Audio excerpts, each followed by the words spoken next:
नमस्कार दोस्तों।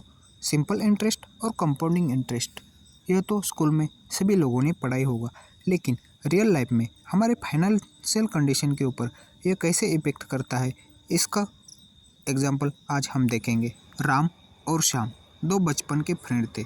दोनों का जन्म एक साथ ही हुआ था। जब इनका जन्म हुआ था तो इनके पिता ने दोनों के नाम पे 1-1 लाख रुपए डाला था। राम के पिता को थोड़ा फाइनेंशियल नॉलेज था, इसलिए उन्होंने 1 लाख रुपया इक्विटी म्यूचुअल फंड के मिड कैप फंड में डाला हुआ था। लेकिन श्याम के पिता को यह सब उस समय फ्रॉड लगता था, इसलिए उन्होंने पैसा एफडी में डाला हुआ था। आज की डेट में राम और श्याम दोनों 30 साल के हुए हैं। दोनों के पिता ने इन्वेस्ट किया हुआ पैसा आज भी ऐसे ही है। आज से 30 साल पहले श्याम के पिता ने 1 लाख रुपया बैंक के एफडी में डाला हुआ था। आज उस पैसे का वैल्यू यानी कि 1 लाख रुपए का वैल्यू 30 साल के बाद 8 लाख रुपए के आसपास हो चुका है। इसीलिए श्याम बहुत खुश है, क्योंकि उसका 1 लाख रुपए का 8 लाख रुपए हो चुका है। 1 लाख के ऊपर उसको लगभग 7% का इंटरेस्ट रेट मिला हुआ है।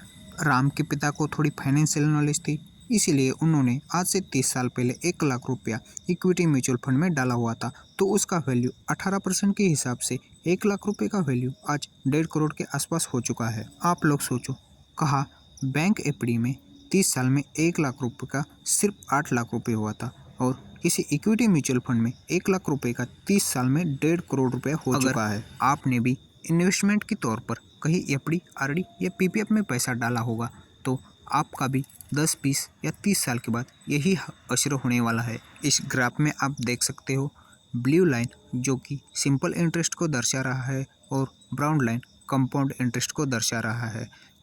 जैसे ही टाइम पीरियड बढ़ रहा है, वैसे ब्राउन लाइन और ही ऊपर जा रहा है और ब्लू लाइन को बहुत ही अच्छे मार्जिन से बीट कर रहा है। कंपाउंड और सिंपल इंटरेस्ट की बात तो बहुत हो गई, लेकिन आपको मिलेगा कहाँ है? आपको यह मिल सकता है म्यूचुअल फंड में। अगर आपको मार्केट की जरा से भी नॉलेज नहीं है, इक्विटी म्यूचुअल फंड के स्मॉल कैप, मिड कैप या फ्लेक्सी कैप कैटेगरी के किसी भी फंड में अपनी एसआईपी शुरू कर सकते हैं। आपके पास ज़्यादा पैसा है तो आप एक साथ लमसम अमाउंट पे इन्वेस्टमेंट कर सकते हैं।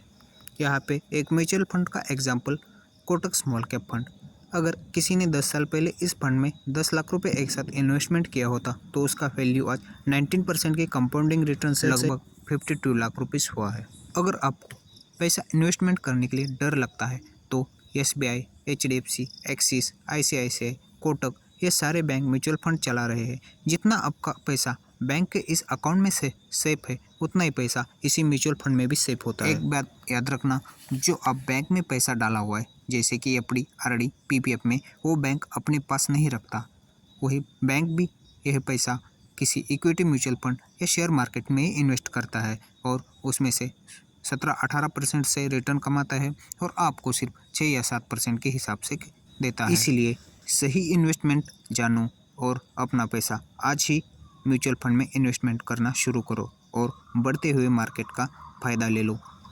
अगर आप अपना इन्वेस्टमेंट जितना अर्ली करोगे, उतना ही ज़्यादा लॉन्ग टर्म में फ़ायदा मिलेगा।